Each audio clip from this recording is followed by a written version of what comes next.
केजरीवालना रोहित पवारांनी सगळं समजून सांगितलं. त्यांचे जवळचे सगळे खासदार आता संसदेमध्ये हा आवाज उठवला पाहिजे.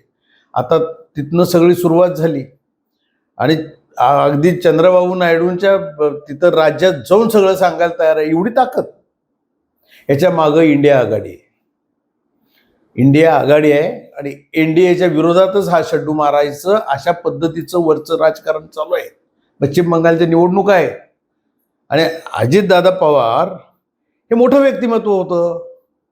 उद्याच्या काळातलं ते मुख्यमंत्री पदाचे रेसमधले उमेदवार होते आणि त्यांचा जर का घातपात असेल आणि तर ते सोपं जाणार नाही आहे. म्हणजे घातपात जर का निघणार असेल तर रोहित पवार एवढं टेक्निकली सगळे मुद्दे आणतायत, सगळं बोलतायत.